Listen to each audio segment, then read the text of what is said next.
You're listening to Civic Media. You can tune into any of our live shows on any radio station across the state with the Civic Media app. Find us in your phone's app store and listen anytime, anywhere.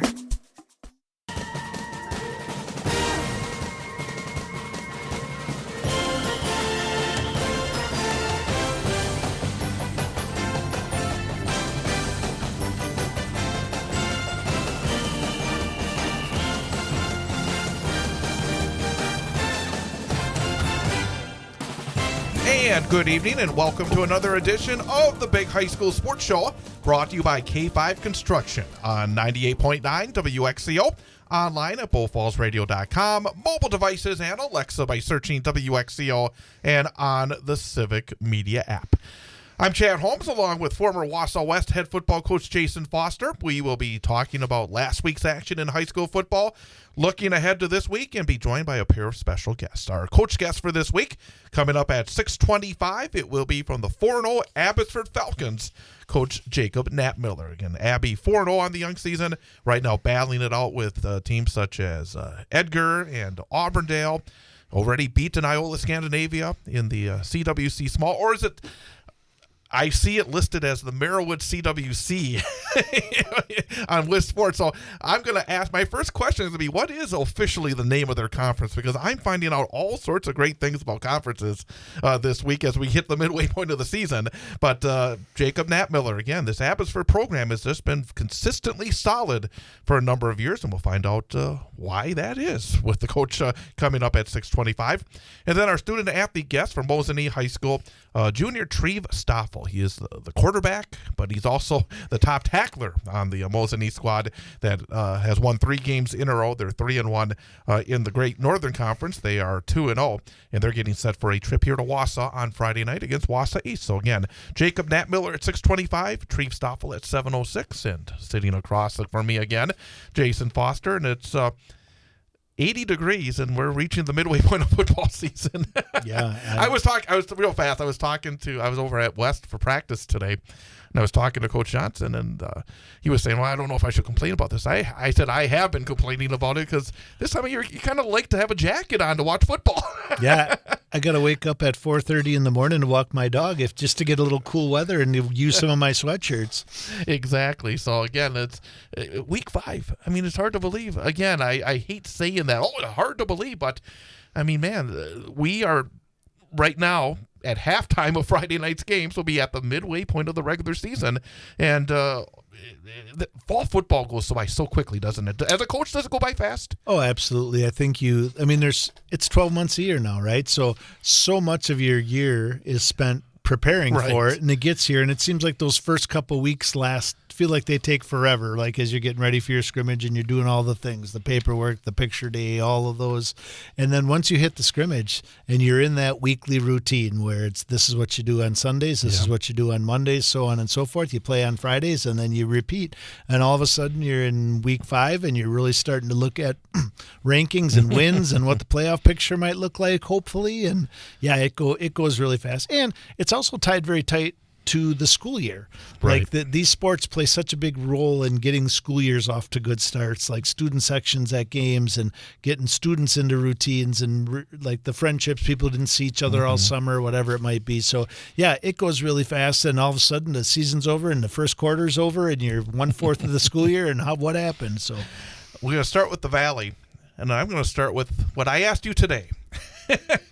The conference in terms of the games, because I made the wrong assumption, and I want to, like, maybe there's other folks out there as well, when it comes to the conference standings. And but the first 2 weeks for all 11-player football teams are non-conference games. Correct. And then basically the thought is weeks 3 through 9 are conference games. But the Wisconsin Valley Conference, with a couple of schools from the Big Rivers, are one team short of being able to play a true round robin for the rest of the year. So they have a crossover game with the Big Rivers. That crossover game does not count in the conference standings, but it does count in terms of playoff eligibility. That's the way it is, correct? Correct. And we know that in order to make the playoffs, the first criteria is to have, conference champion is first, and then after that it's the winning record in conference is pretty much an auto qualifier. And with having at least those 7 games, that gives you 4 and 3. I think the reason we do it in the crossovers where it counts just for that, it only counts for playoff purposes, is there's such a mix in who everybody plays. Right. So not to be down on anybody, but for example, if you played superior in your crossover game, the chances of your quarterbacks, running backs, whoever, having much greater statistics in those games versus if you drew Rice Lake in your crossover game. So this is an all-conference thing as well. Yes, okay. So those stats don't count towards first-team all-conference, and those games don't count towards conference championships either. It's merely for the playoff eligibility is the real. So it's still vitally important, obviously, to get that win to get towards the playoffs, but it's trying to even the playing field, I guess, where everybody plays everybody else in a true round robin in terms of conference championship and also all conference awards as well. Exactly. Okay, and in regards to I was a little annoyed beforehand, but now I've heard it, now I can understand it a little bit more because I just don't like confusion.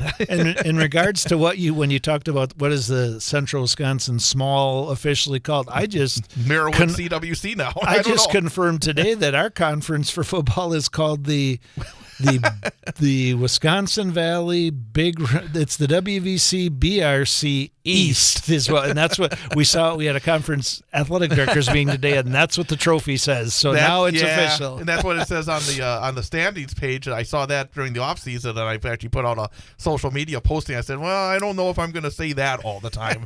So we've been just going with Wisconsin Valley Conference along with our good friends from Memorial and North. So again, we learned something today. I learned something today. We're going to learn something more a little bit later on as well, because again, that's one of the things where football is different because it's got all these football-only conferences, and it's just a little different than the rest of the year. But let's talk about between the lines, which is always the fun part. Last Friday night at Tom Field, DC Everest defeated Wausau West 24-14. Evergreen's now 3-1, overall 2-0 in the conference. Warriors 2-2, 1-1. Wausau West jumped out to a 14-0 lead, but Everest came back to earn the win. Logan George was very good for DCE, 12 of 15, 176 yards, 2 touchdowns, and an interception. Blake Bankston continues his outstanding campaign, 19 rushes, 127 yards, and a score. Xavier Edwards was a big factor for Everest. A couple of touchdown catches, had 4 catches for 97 yards. Cooper DePoit for the 3rd straight week had a 100-yard rushing effort for West, 16 carries, 107 yards, and sophomore 3rd-string quarterback Jackson Riley was solid for the Warriors. I mean, you're getting to your 3rd stringer, a sophomore. He went out there, was solid, not asked to do a lot, and obviously the Warriors were able to use a good ground game, but Jackson Riley was 6 of 9 for 50 yards and a touchdown. Bennett Manson, 5 catches, 49 yards, and a score for West. It was number one to start off. Again, one reason that we do this show and we do the games is it's just fun to be out there. That was a great night at Tom Field. Nice crowd on hand on both sides. And West, again, a couple of injuries. They lost Tegan Rasmus on the defensive side during the course of the game. I thought West had a nice game plan. I thought played exceptionally well. But Everest, after falling behind 2 scores, you have to give them a lot of credit as well, getting the W. Yeah, I think if we gave out Coach of the Week awards, I think Coach Johnson would have been in the running, but more specifically, I think if you gave up Coach of the Half awards, he definitely would have won. I think he came in with a great game plan with what they had offensively, and like you said, Jackson did a great job admirably, but it definitely limited the game plan and what they were able to do overall. And then what you said, you got to give a ton of credit to Everest. They weathered the storm. They made the adjustments once they figured out what West's game plan was going to be and kind of had to be. Mm-hmm. And they put all of they used all their tools and all their weapons. We know Logan George is a heck of a quarterback. He had a great night. We know Blake Bankston's a really nice running back, and he proved that. And then I think that Xavier Edwards is definitely a difference maker. I think it's escaping me right now. What was the name of the receiver from Spash last year who had such a good good year. Amon Konopaki? Yes, absolutely. And I kind of think of Keaton in that same. I watched him go up and get balls and compete, and he's just a great athlete. And I know he's a really nice basketball player and a really good track athlete for him as well. But that kind of athlete, and overall, Everest has a really nice team and got a good win. And the thing about George that impressed me watching the game is there were a number of times he took shots. High school kids to stay in there, take the hit, put the ball in a great position. I thought there were 2, 3, 4 times where the Warriors got to him just a tad too late and put pressure on, but he was still able to put the ball where he needed to. And I thought that was an example of the advantage of having a second-year starting quarterback. Yeah. That he's been through it, that he knows what it's like to feel the pressure and still be able to finish off the play. Yeah, and definitely. And this is the first time in a couple weeks for them that he's had to make some big throws in order to get back into a game and ultimately win that game. And I think the other thing, too, when you talk about West and the effort that they had to, like, not only did Jackson Riley play that role and did it admirably, but he did a lot of different things too. Miles Wavigal was kind of back there doing some Wildcat, another sophomore back there. So I think that's kind of the thing that's showing up a little bit for the Warriors right now too, is some nice youth that's going to kind of get some more of that really good experience moving forward this year and encouraging for the future. Tied for first with Everest is Stevens Point. They win the old River Jug, defeating Wisconsin Rapids at Southwood County last Friday by a score of 35-12. Rapids scored first, and they scored last, but it was 35 points in the middle for Stevens Point. Grant Chadena, 8 of 11, but very effective. 155 yards, 2 touchdowns, added 94 yards, and a couple of scores on the ground as well. Charlie Belson, 4 catches, 107 yards, 2 scores. Johnny Matthews, 11 rushes, 73 yards and a touchdown. Calvin Roth, 12 tackles for the Panthers. Cohen Lehman led Wisconsin Rapids, 106 yards on the ground on 22 carries. But Rapids hung around for a while. It was like late in the first half where Stevens Point was able to really pull away. But Rapids, again, boy, it's hard for them to come from behind. They're such a run-first offense, and I think Stevens Point was just able to methodically wear them down. Right, and I think their quarterback's kind of been their leading for Rapids, been their leading rusher when they've had some decent rushing yards. And when you run the option, that's a tough position to be in. I mean, your fullback should be kind of taking that bull by the horns and doing it and being your first option. And obviously they're struggling with that. And am I wrong in thinking that Grant Chandana is carrying the ball more this year? I mean, his running stats from week to week seem to be in that 50 to 75 to 100 range, which I think really probably has expanded his game and makes him much more of a threat and more difficult to game plan against. Marshfield gets their first win, and after struggling offensively for this season and going back to last season, they've found the cure, and it's the defense of Eau Claire Memorial. Memorial's given up a lot of points so far this season, and they gave up 50 to the Tigers. Marshfield won at Carson Park 50-30. Brooks Hinson, 5 catches, 90 yards, 51, 16 and 15-yard TD catches. Graydon Rohde had 18 carries, 147 yards, and 3 touchdowns for Marshfield. Memorial, even in that loss, they lost by 20 points, they had 455 yards of total offense. I said to somebody, they would probably enjoy 7-on-7 because they don't feel, they're not really a physical football team. They like to go kind of up and down the field, whether they're on offense or defense. But for Marshfield, it had to feel good to get some offense. It's been a while. Yeah, good for them to get that offense and have that big outbreak. And these are kind of the numbers you expect out of a Marshfield offense, right? Rushing the ball, receiving. Obviously, Brooks Hinson's kind of in that same category as Xavier Edwards. We know what a great basketball player he is, what a good athlete he has had 3 or 4 nice games now.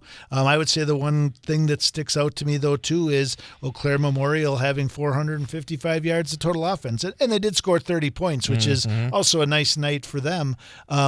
I would say that I'm eagerly anticipating the Eau Claire Memorial or Eau Claire North game because Eau Claire North is able to rack up a lot of yards as well against the Warriors even, but struggled to score points. I mean, it's kind of in that infancy of not shooting themselves in the foot with turnovers and penalties and things like that. So it should be, looks like both teams have doing good things offensively, defensively on the struggle bus a little bit. Yeah, last week North had trouble once they got into Warrior territory, but they were able to finish up in Superior last Friday as North won their first game beating Superior, and that crossover, again, does not count for the conference standings, but it does get them a big win as they try to get towards the playoffs 42-19.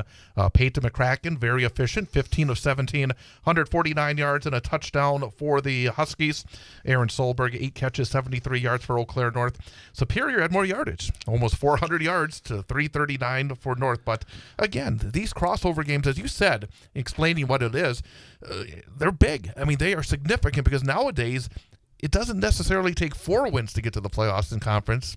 3 often gets you there as well. Yeah, and I think that's nobody loves seeing Superior on your schedule, especially as an away game. But when you look at it as an opportunity to get a conference win, that was a good one for Eau Claire North. Great Northern Conference, Mosinee wins again, beat previously undefeated Lakeland 26-7. Our guest coming up later, Treve Stoffel, 16 of 20 for 193 yards, 3 touchdowns, added 13 rushes for 60 yards and a score. And if that was not enough, he had 12 tackles on defense. Cordy Wright had 5 catches, 84 yards, and a touchdown for Mosinee. Mosinee starting to look a lot like that team from a year ago in terms of being very stingy defensively. Yeah. I mean, this year so far, it has not been this wild offensive show. But, boy, every week since that first game, they have been very, very stout defensively. Yeah, stout defensively, and when you look at the stats and you look at the names of who's doing what, other than Treve Stoffel, who's doing everything, it seems like a team that's finding their identity, right? Like they lost some really nice players. They lost somebody who was phenomenal in all 3 phases, kind of like Treve is, and I think Treve's kind of finding out who his offensive weapons are and then how things factor on defense. So yeah, I each week when I see this and an undefeated Lakeland team they beat, who we assumed that Mosinee was probably a little stronger than, but is Mosinee maybe a little better than we thought, and are they going to maybe give Medford a better game than maybe was anticipating 2 weeks ago? Mosinee 2-0 in the conference, 3-1 overall. Medford 2-0 in the conference, 3-1 overall. They beat Merrill 40-0. Merrill now 2-2 overall, 0-2 in the GNC. Paxton Rothmeyer 16 rushes, 217 yards, 2 touchdowns. Parker Listener 5 of 7, 109 yards, 2 touchdowns for Medford. For Medford, that's what they kind of look for. I mean, they're not going to throw it a lot, but if you get 20 yards per completion, get a couple of touchdowns through the year to go along with that strong running game, that's huge for them. And for Merrill, at least they're done with Mosinee and Medford in the conference. And that's what we've learned by watching these schedules, right? Yep. You put they had a nice 2-0 start in non-conference. You put these 2 tough games in your rearview mirror, and now you go hunting those 3 or 4 wins you're going to need to make the playoffs. Yep, exactly right. And a big game for Rhinelander, beating Wausau East last week, 28-7. And we talked about this one last week, about whether or not the Lumberjacks would be able to slow down Rhinelander running the football. And unfortunately for East, the answer was no. They were not able to. Rhinelander was able to control the football, rushing it 48 times for 370 yards, 7.7 yards per carry as a team. For East, Ian Stahl had 9 rushes, 71 yards, including a 41-yard touchdown in the first quarter that gave East a 7-0 lead, but that would be all the offense for East. Davis Winter was 9 of 17, 170 yards, nothing wrong with that. Turnovers hurt them, and going into the game he had 8 touchdowns and only 2 interceptions, had no touchdowns and 3 interceptions in that game. Jesse Knapmiller, again a terrific athlete and a big play guy for East, 5 catches, 104 yards. But I think 2 things. We talked about it. They would have to find a way to slow down that rush game. They were not able to. And boy, you cannot turn the ball over on the road, can you? No, not at all. And I think Rhinelander's a solid. I think that's what we learned from this one, right? Is that Rhinelander's kind of maybe a step up from Wausau East right now. And I think the other thing that kind of sticks out, like the rest of the East stats are very similar to what they've been, right? Like Davis is doing a nice job. Jesse's their big target and having a good game. Stahl, nice big run again for a touchdown. I think the big thing that sticks out against East week in and week out, even when they're playing Tomahawk, is those rushing yards, right? Like the week before, Tomahawk rushed for 230 plus yards for one individual against them, and so they're going to have a hard time until they figure out how to stop or at least slow down the run. And one thing else as well that jumped out is the fact that you see 48 rushes for Rhinelander. You combine 9 rushes for Stahl, 17 passes for Winter. It kind of indicates that East did not have a lot of plays on offense, and one reason they may have had a 7-0 lead in the first quarter, it was 7-6 at halftime. They were still up, probably wore down in the second half. Yeah, and that's Medford, right? They're going to possess the ball. They're going to take those big chunks, and they're going to force you to pack pack in the box and stop, and there's where their 10 passes and their 2 touchdowns come from. And finally, I got to say, one of the most interesting teams so far in area high school football has to be Antigo. Because you look at the Antigo Red Robins, they're 3-1 now, 1-1 in the conference. They beat Tomahawk 27-21 in overtime. You look at the wins. They had a one-score game against Pines in week 1. Pines coming back, not really the strongest team. They found a way to win that game. They went to Sturgeon Bay, won by a touchdown, lost to Medford, and now they go on the road to Tomahawk and win in overtime. Jason Arrowwood, 15 carries, 79 yards, 2 touchdowns. Colton Tomei, 8 of 17 passing, 137 yards, a touchdown and an interception. 20 rushes, 67 yards, game-winning touchdown as well for Antigo. And Braden Larson, 14 rushes, 58 yards, and a touchdown for Tomahawk. But I got to say that I don't know whether it's smoke and mirrors or what, but Antigo keeps finding ways to win football games. And I think that comes down to, and we talked to their assistant coach last year, right? Yeah. And I think this speaks to coaching and mindset and attitude when you're in these close games and winning those tight games and overtime games, and especially in conference as well. And I think these are the games when Antigo's looking for a way to get to 3 or 4 wins. Tomahawk's definitely one they have to have, and they found a way. That is the Valley and the Great Northern Conference. We're scheduled to talk to next, coming up, the head football coach of the Abbotsford Falcons. Is he on the line, by the way, Ian Welsh? Not yet, no. Okay, well, we're going to take a break, and we're going to try to get a hold of him here. Yeah. Jacob Knapmiller, he is our guest, coming up next. The Big High School Sports Show. It's the day just goes round and round and round. Big High School Sports Show brought to you by K5 Construction, a family-owned and operated custom builder that stands out from the rest for its commitment to quality and excellence. From design and planning to the final construction, K5 Construction delivers superior results on every project. Check them out at buildwithk5.com. So Jacob Knapmiller scheduled to join us next here on Bull Falls Radio, 98.9 and 1230. On Thursday night, the Wausau West High School volleyball team takes on DC Everest in a Wisconsin Valley Conference matchup. Hear all the action live on 98.9 WXCO, online at bullfallsradio.com. Mobile devices by searching WXCO and on the Civic Media app. Coverage will begin with the pregame show at 6:50 and the first serve set for 7 p.m. Wausau West Volleyball on 98.9 WXCO is brought to you by the Cloverbell Credit Union, Red Robin Restaurant, Sun Printing, Domtar, the Wausau West Athletic Department, North Star Restoration, K5 Construction, and Coast to Coast Marketing. It's Wausau West playing host to DC Everest in Wisconsin Valley Conference Volleyball. Thursday night, starting with the pregame show at 6:50 on Wausau's only radio play-by-play home for high school sports. 98.9 WXCO, bullfallsradio.com. Mobile devices by searching WXCO and on the Civic Media app. We are the NFHS. That stands for the National Federation of State High School Associations. But really, what we stand for, together with the WIAA, are the 178,000 high school sports students in Wisconsin. And so we stand. We stand for the runners, soccer and basketball players. We stand for their coaches, administrators, and officials. We stand for the swimmers, football players, and wrestlers. We stand for the golfers, softball, and volleyball players. We stand as the national leader and advocate for high school athletics and all who participate in them and make them possible. Because it is our purpose to ensure that high school students get to play, perform, and compete together. To learn more about who we are and what we stand for, visit nfhs.org.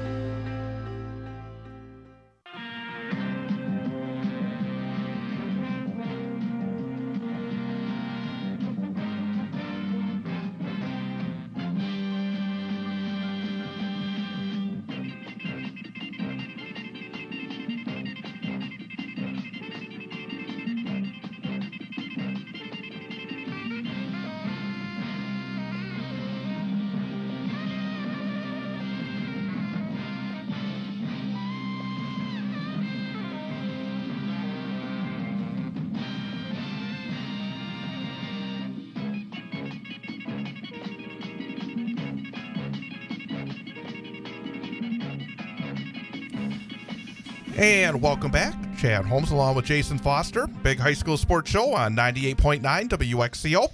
Online at bullfallsradio.com. Mobile devices and Alexa by searching WXCO.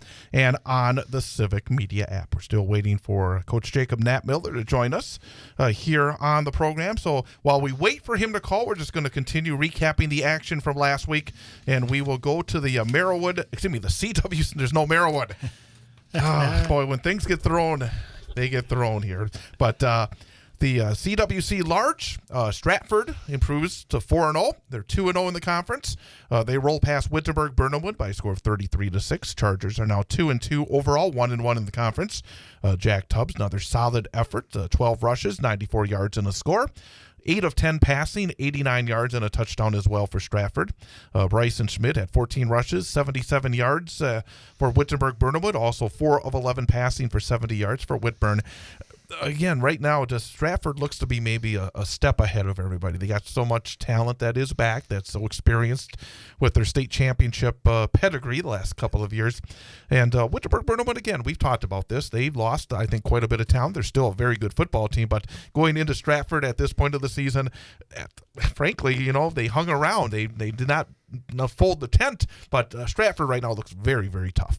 Yeah, absolutely. I think when you have that pedigree, and I think part of their process right now is figuring out what levels 3 and 4 look like for them in the playoffs, being in Division 5 as opposed, because they're probably not, they might not necessarily be on the road, but they're going to be playing teams that they haven't seen before. I was talking with somebody who lives in Stratford today, has daughters, not sons, so not intimately involved, but certainly understands the program, and he said that's kind of where that they definitely graduated some nice talent from last year. They're definitely still loaded, but that seems to be the question mark in the community, is what does it look like down the road? Because it does seem that they do have a really nice grasp on the conference at this point. Well, the team that probably at this point would be keeping the closest eye on Stratford is Amherst. Amherst beat Marathon 47-7. Ian, did he call? Coach is all set for you guys. All right, we're going to stop right there. We're going to get to the line of scrimmage and make an audible and talk to the head football coach of the Abbotsford Falcons, Jacob Knapmiller. And Coach, first of all, thanks again for coming back on the program. Hey, guys, sorry I was a little late. From practice. We know that. We've had this guy across from me has been in the same boat where you have the plans, but sometimes those practices just last a little bit long. So, and especially when it's still warm out there, you got to take advantage of every moment at this point of the year. But again, we appreciate you being with us. Let's jump right in. Talk about your team so far this season. 4 wins to start things off to a good start in your new conference as well. I guess sort of an open-ended question here to start things off. What has your team been doing well so far to get off to 4 straight wins? We've had some different things happen in different games that I would consider us doing well, and on the other side of things, we kind of have taken turns not doing things well. But early on, we played 2 tough non-conference games, and we actually threw the ball fairly efficiently, which carried us a little bit, and we're not used to saying that in Abbotsford, but we were extremely efficient with that side of things, and our defense played phenomenal. Those first, I would say, even first 3 games into the Iola game, shutting down that offense, and then last week our offense kind of turned it on a little bit with our rushing attack, and we played well, and our defense maybe didn't play as disciplined as we expected. So we've yet to put in, I think, a complete game, but things are coming around. Let me, before Coach jumps in here, one of those very good non-conference games that you started the season off with was your neighbors over in Colby. To go over there, that short little trek where I'm sure everybody knows everybody else, I imagine that was a sweet way to start off the season, to beat the neighbors just a couple of minutes down the road. Yeah, the rivalry, so it was called, wasn't really a rivalry. We had never won a matchup against them, and I don't know if that's dating all the way back. I think some historians in Abbotsford have said that had never happened, but so it was tough to call it a rivalry. There's a can that was made by the Colby side that they just kept in their trophy case, and so.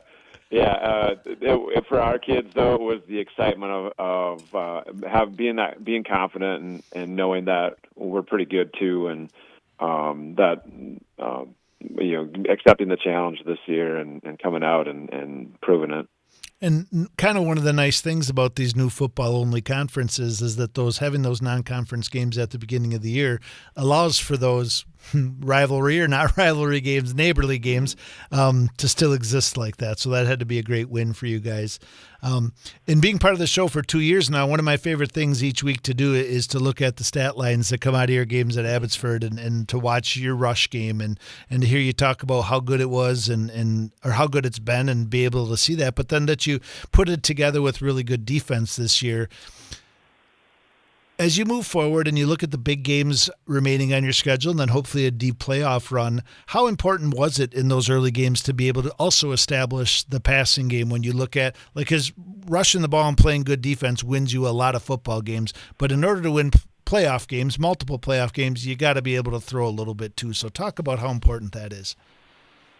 Yeah, I think it was more so not really knowing what we had in our passing game with a 3-year starter at quarterback leaving us, JV Castillo from last year. We actually moved a kid that played fullback to quarterback, and you don't see that too often. And Irvin Aguilera, who's a junior, has taken over, and he doesn't have a big arm by any means. He's not going to blow the doors off of people vertically, but he's been really efficient, and our offensive line has improved a ton on that end in terms of protecting him. We do try to get him out of the pocket with some rollout, sprint out, boot action sort of things, and we've just had some guys step up as targets, our running backs, but more so our tight ends. Grayson Totsky, senior, and AJ Broadhagen, both basketball, long-bodied kids, have given us great targets.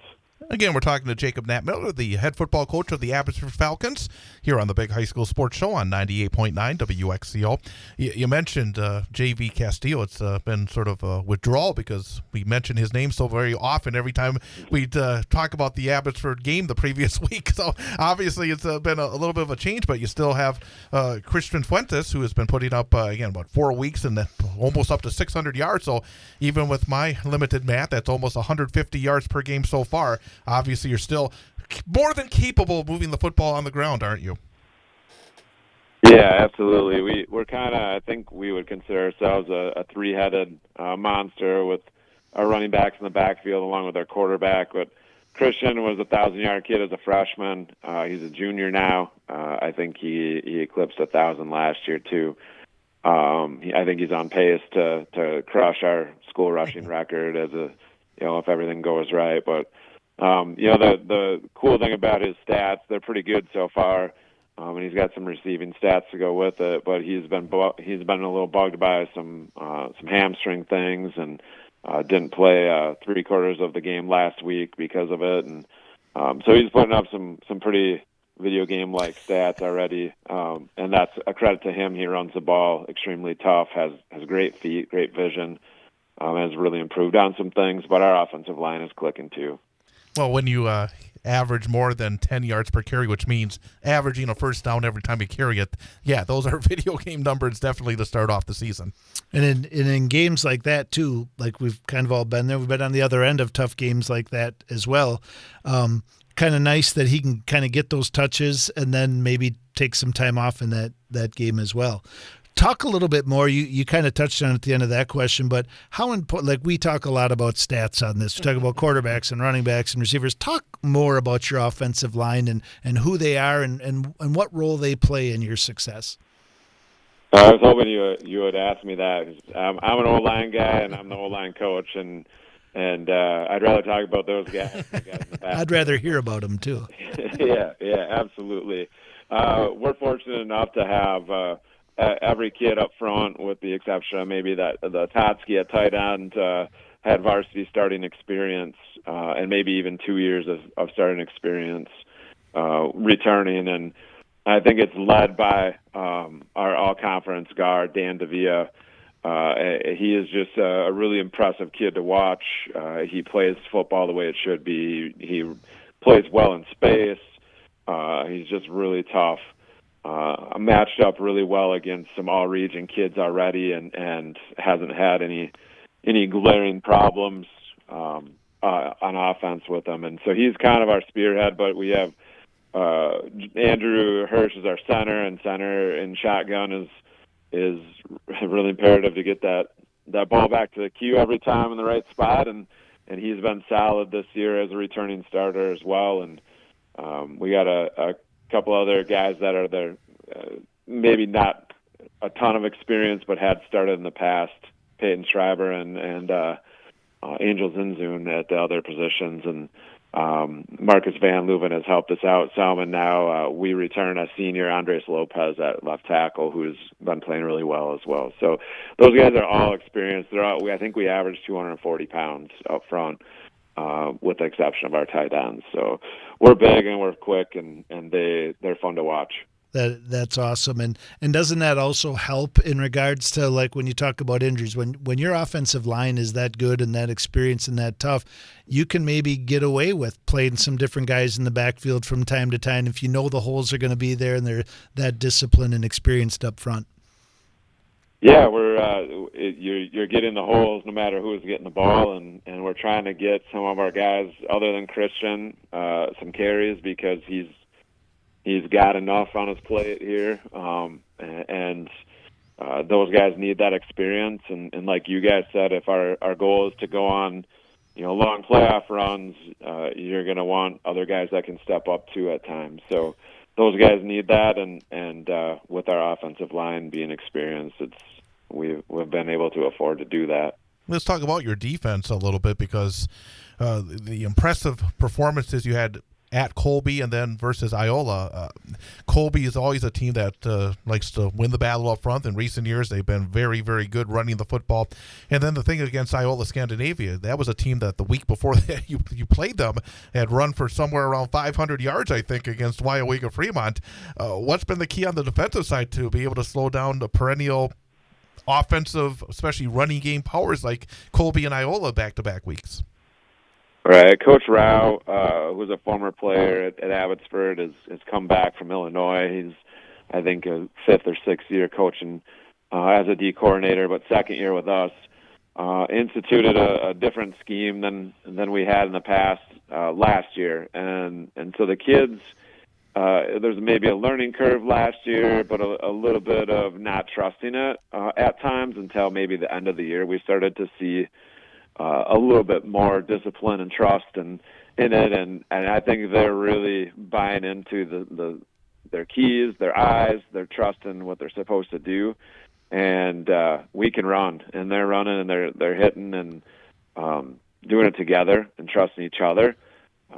But we really don't do anything exotic. The idea is to follow your rules, trust your keys, and finish when you get there. And that Iola game, like you mentioned, two spectacular athletes, and they have a lot of other good players too, but those guys obviously have accolades and offers and things like that, the tight end and the quarterback, and that really challenged our kids. They challenged themselves to step up and run and be physical when you got there, and like you said, they stepped up and shut down really good running attacks on both the week 2 and week 3.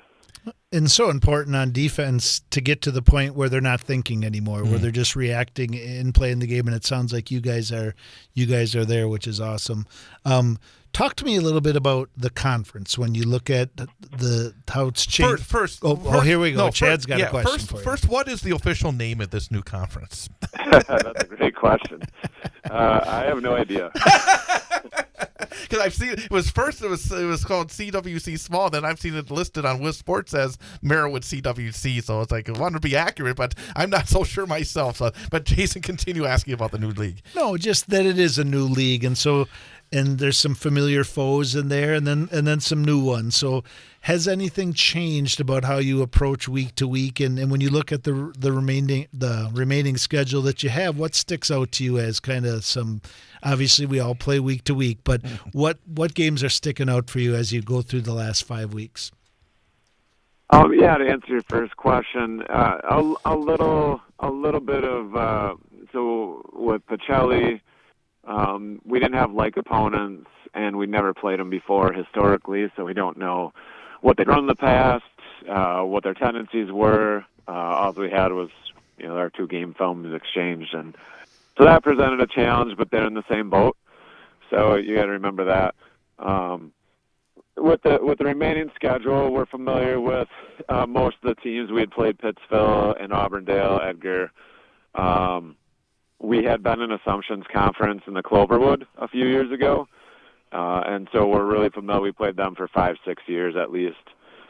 So really, it's just kind of Rashholt and Pacelli are the two that have stuck out, and you just go off your game film and trust what you see, and tell the kids to be prepared for other things and adjust as you go. What's been the key to the sustained success you've had at Abbotsford? I think when you've been part of the Merriwood and now part of this new league, and of course you see teams in your old conference with the past years, Stratford and Edgar always being very good, Auburndale last couple of years being good, and then there's been Abbotsford, and you've been very solid and becoming a perennial playoff team. What's been the key in terms of maintaining success? Because sometimes at the smaller school level, you can see more wide variations from time to time, where you have a good class that comes in and you play some pretty good football, then maybe you go down. But your program has been very consistent recently. What's been the key? Yeah, I think we have been a consistent piece. We haven't been to level 2 or level 3. I think it's been a few years, and level 4 and level 5, we had a little bit of run there a while back, and we kind of had a dip in numbers recently. And I don't know if that's you kind of do some self-reflecting when that happens. Our wins went down, our numbers went down. Is it something you're doing as a program? Is it, COVID-related stuff? You hear all sorts of stories from other coaches about how that impacted kids, and so you just reflect on it. But I think our kids in Abbotsford bring some consistency with a few things, and one is toughness. We never probably are going to have superstar, athletic, long, fast kids all over the place, and they believe in being tough, and the schemes that we run kind of allow them to do that, and they trust it, and they believe that they're going to be successful if they do trust it. And I think if kids believe that what they're doing is right, I think they play faster, and it definitely is part of that. Last season, you had a very good start as well, and kind of similar where you have Edgar still on your schedule. You still have Auburndale on your schedule. As you go to the rest of the season, you had a thriller, a real tough loss against Auburndale on the road last year. So obviously, you're very close to putting yourself in a position to be in the battle for the conference championship at the very end. How do you look at the rest of the season? Do you have, do you take anything away from maybe a bit of a tougher end to last season, and then of course maybe a kind of a little bit of a sting with that level 1 game that you had last year? I guess from a coach's perspective, how do you look at it in terms of trying to maintain and then to give yourself an opportunity against some of the good squads that you still have on your schedule? Yeah, I think our kids really took those 2 losses. Our message in the off season with those losses is we put ourselves in a position to lose those games, the first round playoff and the Auburndale game, and it's maybe not being as disciplined with certain things, and that was most of it. But it was little things like kick placement and coverage drops, where your eyes, things like that. And those are all the difference makers in the world that you don't really think about when you're watching a football game from a fan standpoint. But it cost us 14 to 21 points in both of those games. And we lost on a field goal and a last-second throw in both games. So, for our kids, they hear it all the time. 5 plays makes a football game. 5 plays makes a football game. It could go one way or the other, and they witnessed it. They were part of it. They hurt from it because of that playoff loss, and I think a huge motivator for those guys. And so far, we talked about not keeping games close, not putting ourselves in those positions, and we've done okay with it so far this year. But in order to beat those really good teams, we have to clean up some things yet. And I like to ask all coaches this because as a former coach, I understand that football is now in some capacity a 12-month job, coaching high school football. So in regards to those tough losses at the end of the season and it's sticking with you and stinging, and obviously there's X's and O's things and mental details that you have to, as a coaching staff and in how you're going to practice, have to get better. What other things do you guys do in the off season that helps prepare to be better at those things when you start in August?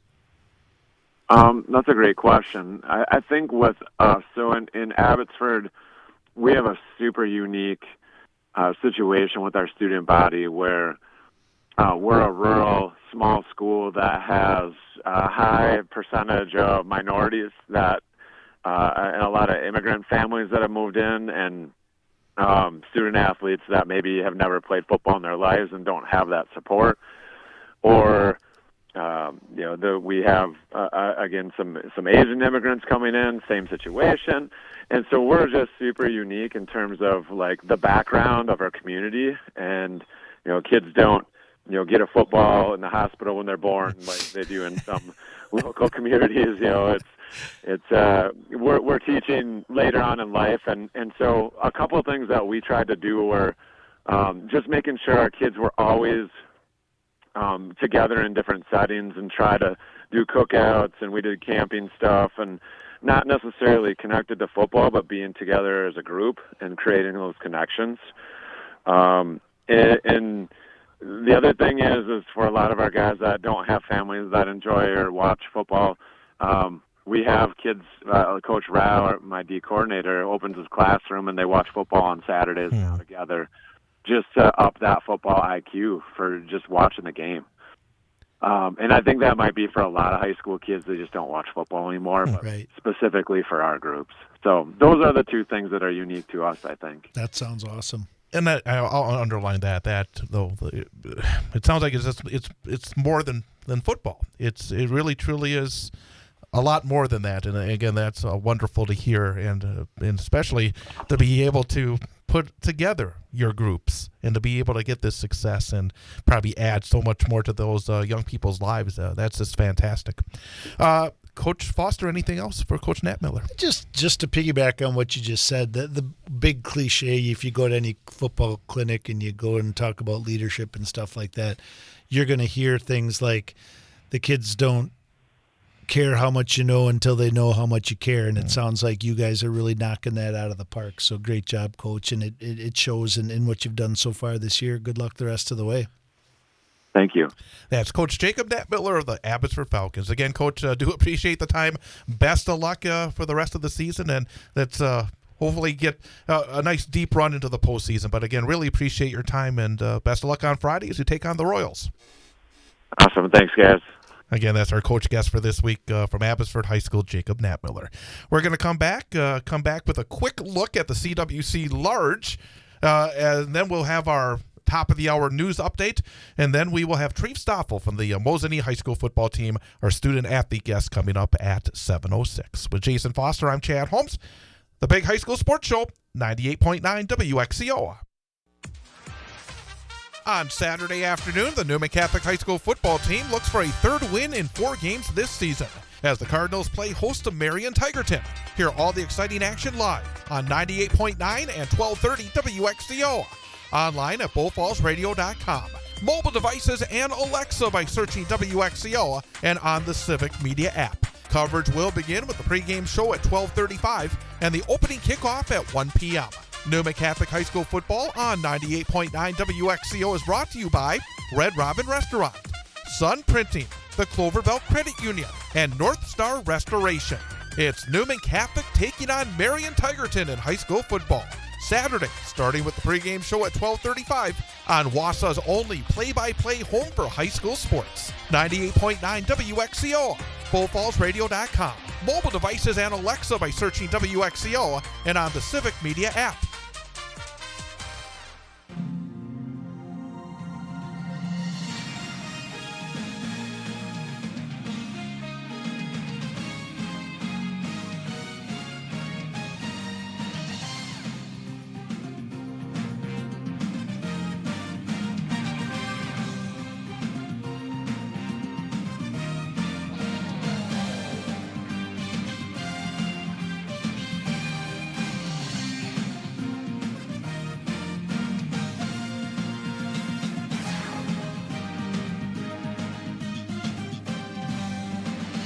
And welcome back. Chad Holmes, Jason Foster, the Big High School Sports Show, 98.9 WXCO. And again, terrific to hear from Coach Knapmiller. 4-0 on the season. Some big games coming up, obviously, with Auburndale and Edgar. They're both at home coming down the stretch. So, again, it'll be a fun team to keep an eye on for the rest of the season.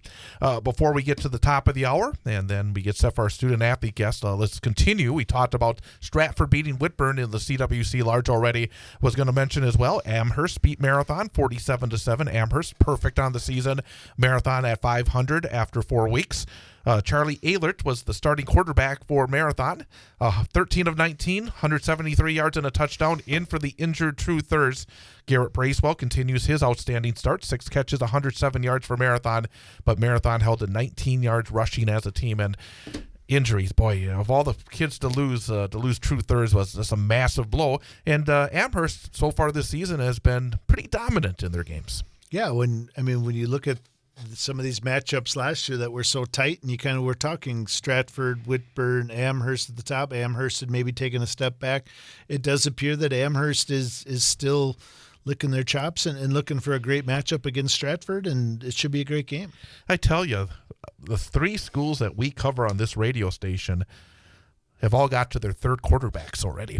I've never seen anything like this. Yeah. West and Newman and now Marathon. I heard that Charlie Ehlert also got hurt significantly. So, boy, it's going to make it tough. When you get to the third-string quarterback as a coach, boy, it does limit you, doesn't it? Because in terms of reps, because they haven't had the same reps. Yeah, and the other thing I was going to say is it looked like Charlie Ehlert came in and had a nice job. I mean, obviously you're not going to replace True Thurs' leadership and the fact that he is such a two-headed monster for them, both throwing and running, but looks like Charlie was pretty admirable in 13 for 19 with 173 yards. Colby got their first win, beating Loyal Greenwood 44-0. Tate Smith, 7 of 8, 105 yards, 2 touchdowns, and a pick. Gavin Voss, 12 rushes, 76 yards for Colby. Not surprising. Colby has been too good for too long, and they still have Voss, who had a big year last season. Looks like they able to get a little frustrations out against Loyal Greenwood. Yeah, right the ship a little bit, and probably going back to Coach Knapmiller we just got done talking to, makes them feel even better about their win in the first 2 weeks. That's exactly right. And Wyowega Fremont back at 500. They're 2-2 overall, 1-1 in the CWC Large. They beat Spencer Columbus by a score of 38-21. Spencer Columbus drops to a 1-3 overall, 0-2 in the conference. Cameron Zilke, 9 of 12, 148 yards, 12 rushes, 71 yards, and 3 touchdowns for Wyowega. Dawson Lind, 16 rushes, 131 yards, 2 scores for Wyowega as well. Jack Haper had 21 rushes for 132 yards, 2 touchdowns for Spencer Columbus. As you look at the CWC Large at this point, it looks like there's some tiers right now developing. You got, I think, Stratford and Amherst in that top tier, as they've both been very, very impressive. I think still schools like Wittenberg, Burnhamwood, and Wyowega Fremont are putting themselves in a pretty good position to earn a playoff spot. I would say the same for Marathon, except for those injuries. I just think it's to be very tough, especially if Thurs is out. As long as it looks like he may be out, that would make it very tough for them. And then you got teams like Spencer Columbus and Loyal Greenwood that are right now struggling. Yeah, I think the other interesting one, maybe you mentioned him, maybe you didn't, but where does Colby?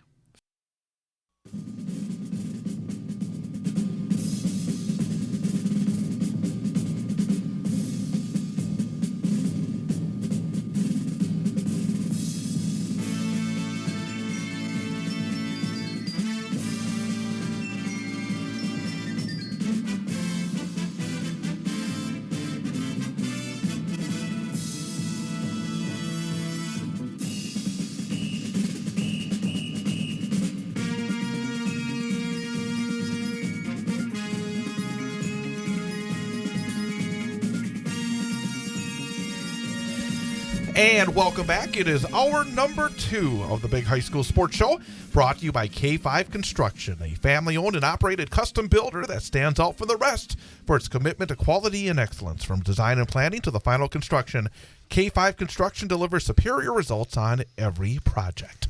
With former Wausau West head football coach Jason Foster, I'm Chad Holmes, and very happy to welcome in as we start off hour number 2 every week with our student-athlete guest from Mosinee High School, offensive standout, defensive standout, Treve Stoffel. Treve, thank you for coming on over tonight. Yeah, thanks for having me here. Absolutely, and it's been 4 weeks under your belt. You started off with a game against Stratford, but since then, 3 straight wins in a row. Before we start talking specifically about yourself, what's been the key in terms of the last 3 weeks in terms of the success that your team has been able to have? Just beating adversity right now. We got a lot of guys banged up, and even when we got turnovers going, we've stepped up on defense and really got gritty on defense and stayed with it. So that's really what it's been like. So as you sit there with your Mosinee three-peat conference championship shirt on, which is awesome. I'm hoping for this to be a 4 this year. I bet you that's awesome. But you guys have turned over, right? You're a different team this year than you were. Like, you guys graduated some really. I mean, you're back, and you were a big part of those teams. Yep. But you've graduated a lot of guys. What's different about this year's version of Mosinee Indians? We don't have the big players like we did last year, so it's more we're playing as a team and moving the ball as a team. So I think that's really been the big thing this year. When you look at your play on the offensive side, quarterback, the thing that's always been interesting about Mosinee, and one of the reasons that I've always enjoyed watching Mosinee, is because you've always kind of been really multi-threat. With the pass game, Mosinee has always been known as one of the best pass offenses. My former co-host, Paul Davinsky, was the coach over at Mosinee for many years. Loved throwing that ball around, but you've also been capable of running the football as well. And you yourself this year, throwing the ball very well, running the football as well. How would you describe this version of the offense? You said maybe not the same big play capability. You had a kid like Jershely last year. How would you describe the offense that you've been running so far this year? I really like how we balance the ball, run and pass, and we love the play action. It gets guys open, and the run really helps with that. And then we got good enough athletes to get open in the pass. That makes my job easy. So you're still a young guy. You're only a junior. Often we bring in the seniors, but you had such a terrific performance last week. We had to get you in here this week.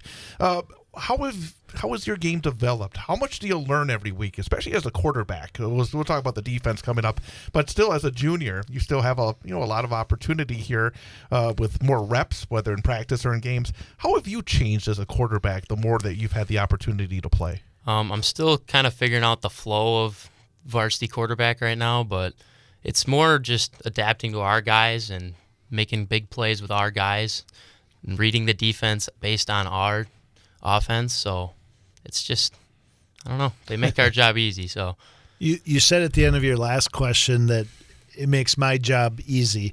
One of my favorite parts of this season and looking at the stats every week that Chad puts together for me is looking at your stat line, when your passing line and touchdown, your rushing line and touchdown. But my favorite part is looking at how many tackles you have. I mean, It's not every day, even at schools where a lot of guys go both ways, it's not every day that a very successful and productive quarterback is also one of the leading tacklers in play. Usually the quarterback's the one guy who maybe stays on the offensive side of the ball.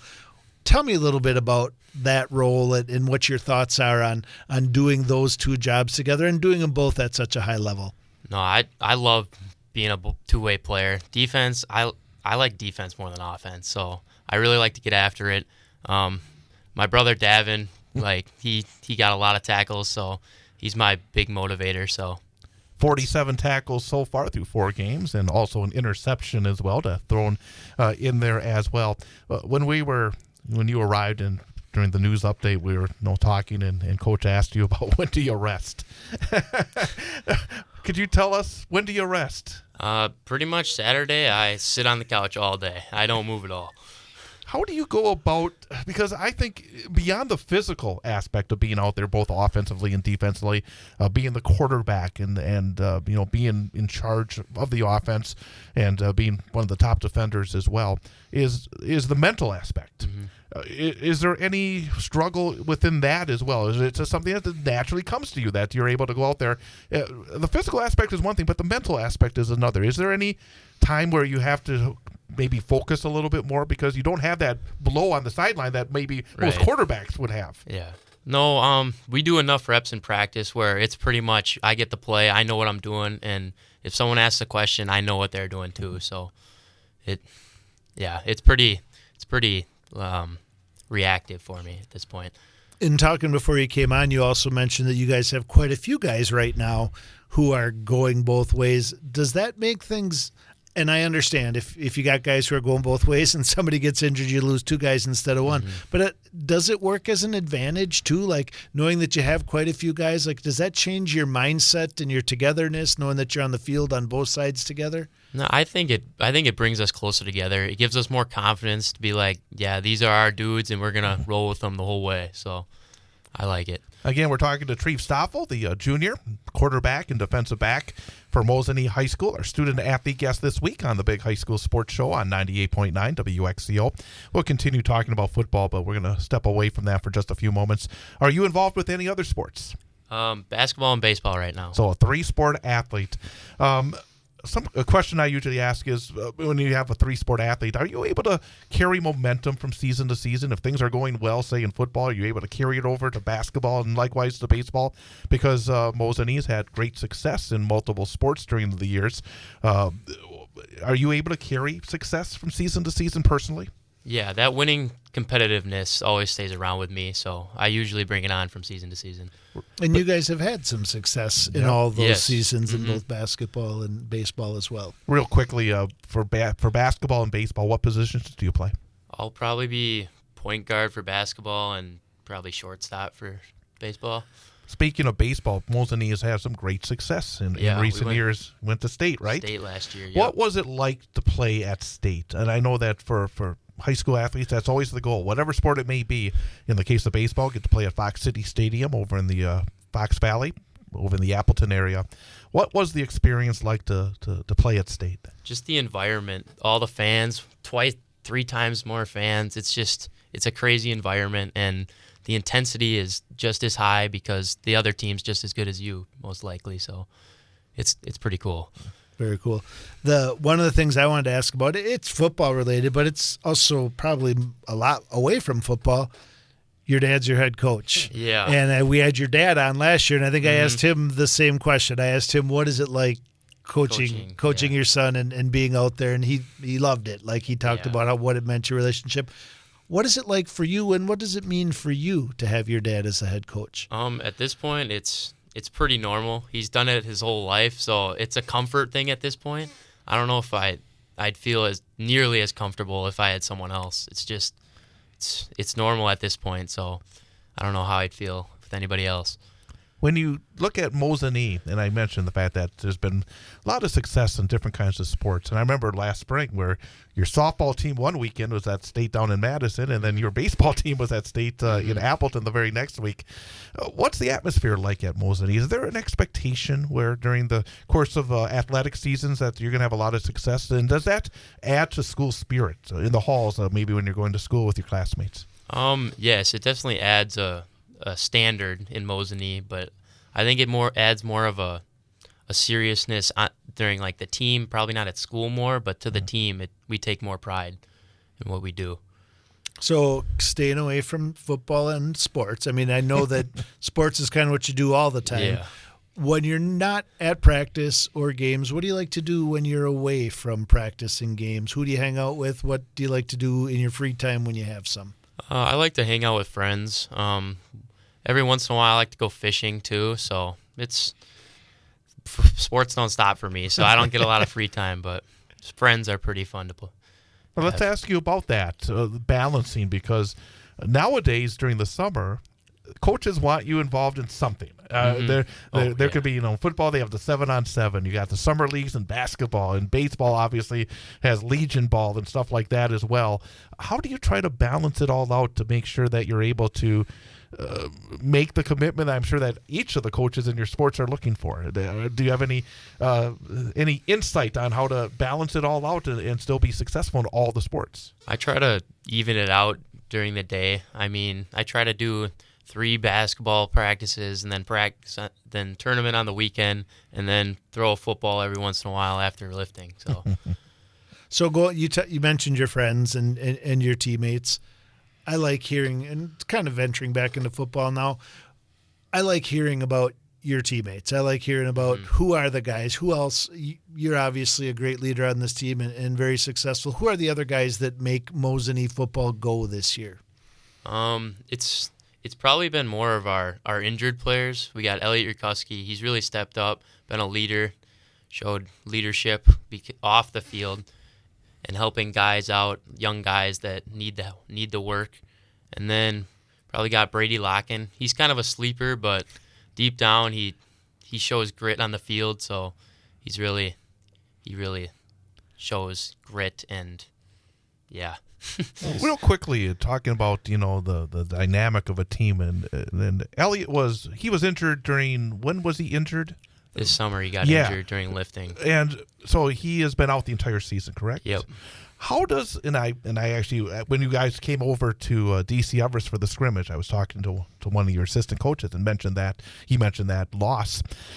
How do you go about when you lose somebody that is significant to the plans? Right at the start, Yeah. That's so difficult where that monkey wrench is thrown in there.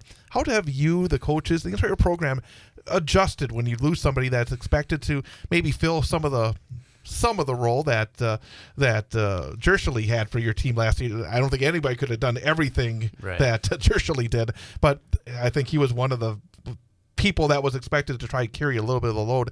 How did everybody kind of adjust to that and maybe make sure that it didn't derail things early on? Yeah, we had some juniors that stepped up big. We got JJ Seeger, who really stepped up in his spot.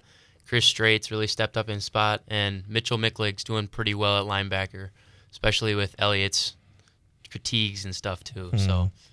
So the conference changed a little bit this year. Ashland and Hayward leave, and Tomahawk. Must hate missing no those more trips. Huh? 3-hour-long trips. Let's go. And Wausau East and Tomahawk have come in. Well, we'll talk a little bit more about Wausau East in a minute because that's your opponent this week. So as that changes a little bit, and you're coming off of 3 conference championships, what are your team's goals for this football season? Same as always. Win the conference, dominate the conference. We've done it for years. We expect the same thing. Who is your favorite opponent? Obviously, you get a chance to play different opponents in different sports. Maybe some teams are stronger in one sport or another sport. Who is your favorite opponent? And you can maybe have multiple ones if there's one that's different, maybe for a different sport. I don't know. I like beating Medford and Rylander. I'm a big fan of that. But yeah, I think Medford and Rylander are the top 2. I think it was it last year when we were talking to his dad about the bus trip back from Medford after beating Medford on the road. Probably those are the ones that sometimes you love to win at home, but I imagine as an athlete it must be almost as good, if not better, to go into somebody else's house and to earn a big win like that.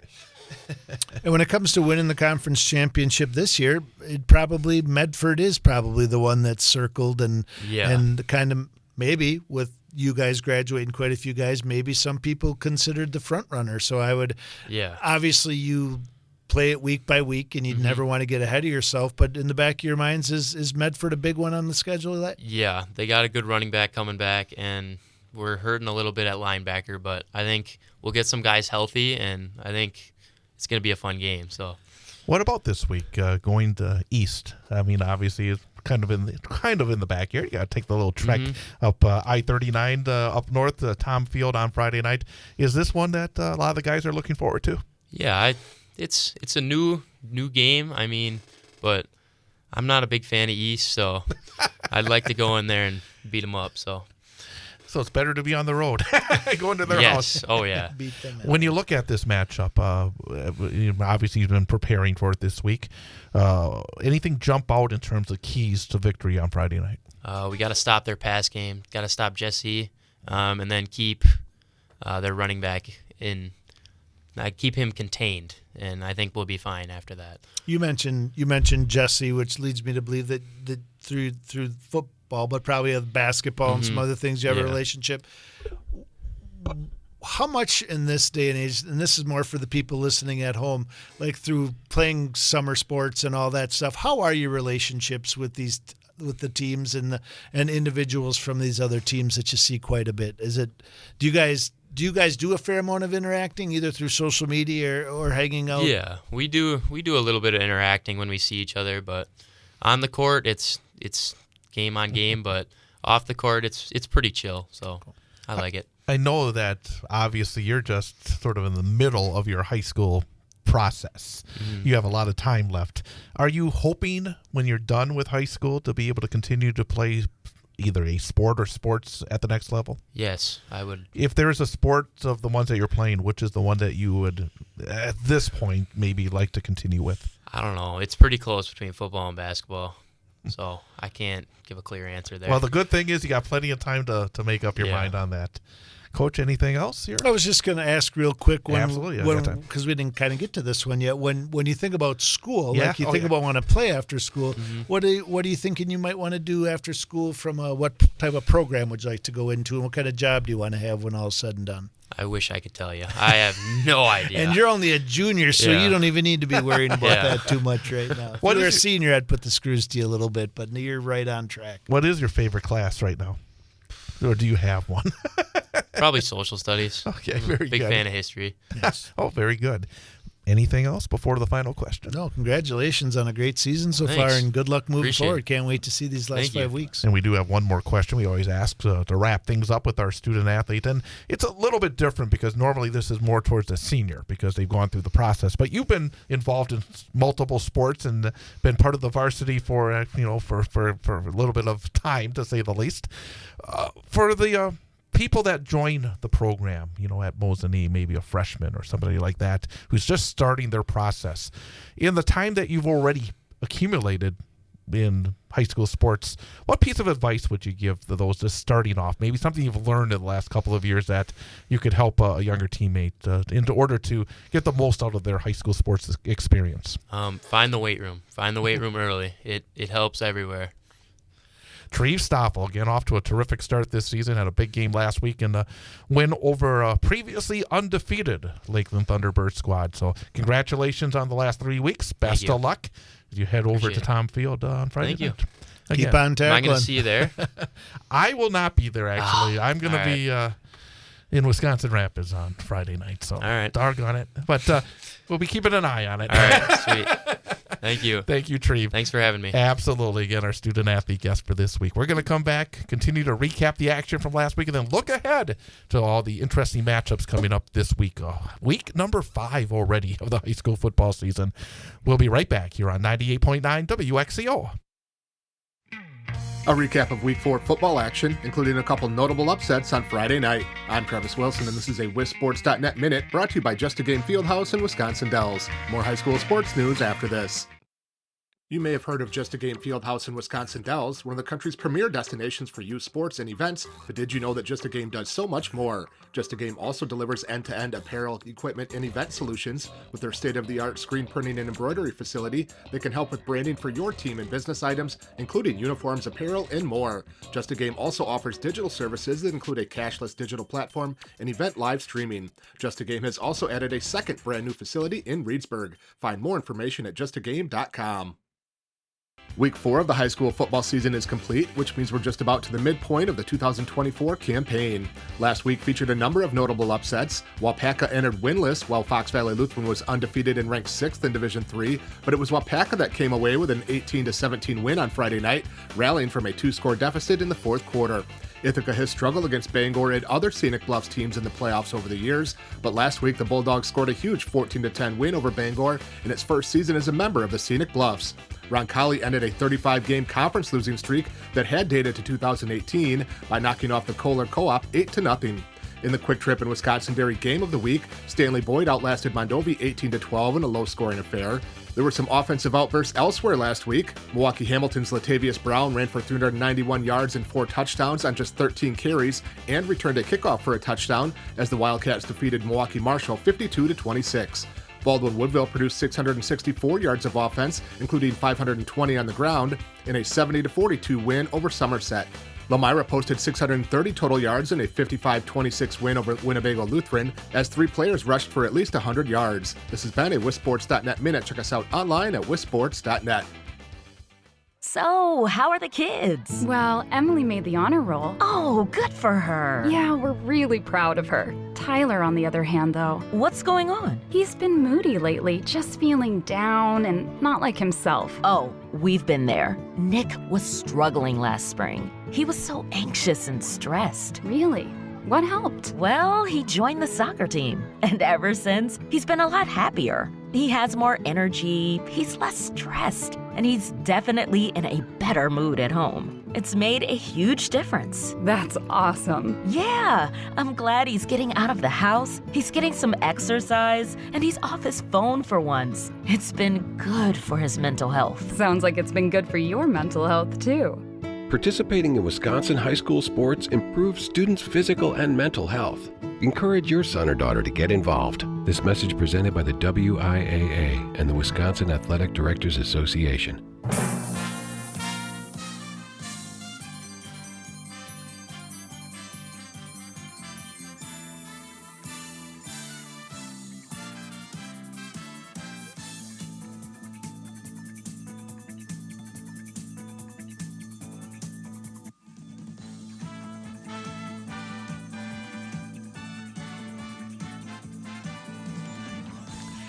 And welcome back. Big High School Sports Show, 98.9 WXCO.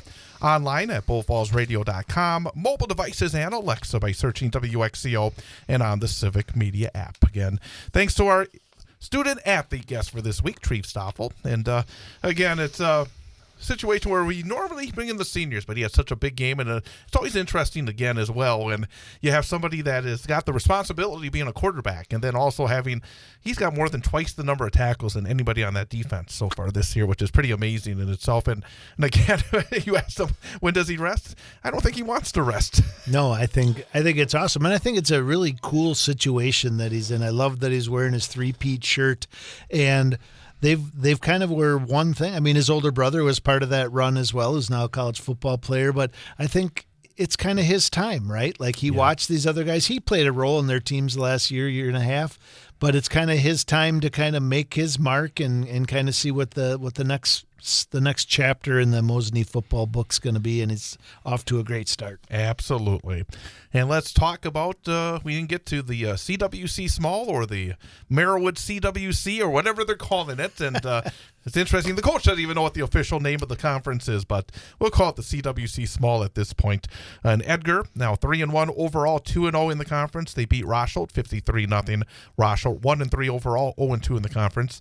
Will Hackle, 9 carries, 108 yards and 3 touchdowns, 271 yards rushing as a team, 8.2 yards per carry for Edgar. So, again, obviously, Rosholt struggled, and Edgar, they did what they had to do, and I thought, again, you don't want to see 75 and 80 points. Sometimes you see that, and I think that, I think you like to see where it's a certain level of sportsmanship as well, and I think that obviously Coach Sins and Edgar may have been able to get more points against Rosholt. Oh. And again, you like to salute that as well. Yeah, it's bigger than the final score here. Absolutely. Obviously, probably one of the biggest things for him too is to keep that goose egg on the board, and in games like that, that's right. Really important to him as well. But I think that's one thing that people sometimes forget in these conferences and the ebbs and flows of these teams. Not so much Edgar, but some of the bottom tier teams in those is when you look at the statistics for kids who play for Edgar, Stratford, sometime 9 carries for 108 yards when you compare to some of these other kids who get 20, 30 carries a game and the games are close, but when you look at the overall stats of some of these kids are only playing one quarter or at most one half of a football game. In some instances, 2, 3, 4, maybe 5 games a year. So keeps them more fresh at the end of the year for a playoff run. But at the same time, they might not get some of those stats that some of the other guys get. Auburndale bounced back from their loss to Edgar, defeating Pittsfield 42-22. Auburndale now 3-1 overall, 1-1 in conference. Pittsfield 1-3 overall, 1-1 in conference. Colton Weiler, big night, 17 rushes, 151 yards, 2 touchdowns. Auburndale ran the ball and ran it very well. 329 yards on the ground, 9.1 yards per carry. Dawson Luther came up just short of 100 yards on the ground for Pittsfield, 19 carries for 96 yards and a score. Actually, I thought that was a really rather impressive win because Pittsfield has been playing some pretty good football so far this year, and coming off that tough loss at home against Edgar the week before, Auburndale reestablishes themselves maybe right there near the top of that conference. Yeah, absolutely, and I think they're kind of making a statement, right, for those other teams who are aspiring to be at that tier in that right? We know it's Edgar. We know Auburndale it lives there and it is that caliber. So who is the other team? Who's going to come in and compete? Abbotsford is one that definitely wants to be right up there. We talked a lot about the Abbey Falcons with Coach Jacob Knapmiller in the last hour. Abbotsford went to Gerke Field and defeated Pacelli by a score of 43-6. Abbotsford 4-0 overall, 2-0 in the conference. Pacelli now 1-2 overall, 1-1 in the conference. Kristen Fuentes, we heard that he had a little time off. He got plenty of work done when he was on the field. He only got 6 carries. But 188 yards. That's a gaudy 31-plus yards per carry average. 3 touchdowns. Abbotsford, 401 yards rushing on 28 attempts. And, again, 14.3 yards per carry. Bryce Flaker at 15 rushes, 62 yards for Pacelli. It was interesting to hear the coach talk about where, as a coach, you're always looking for ways to get better. 4-0. Good wins against Iola, Colby during the 4-0 start. And yet, there's some areas that they still have to get better at. They've been good in some areas, not so good in others. Sounds like a coach that does have, I think, high expectations after, again, they had a great start last season, had some difficulties down the stretch, and had a heartbreaking loss in the Level 1 playoffs.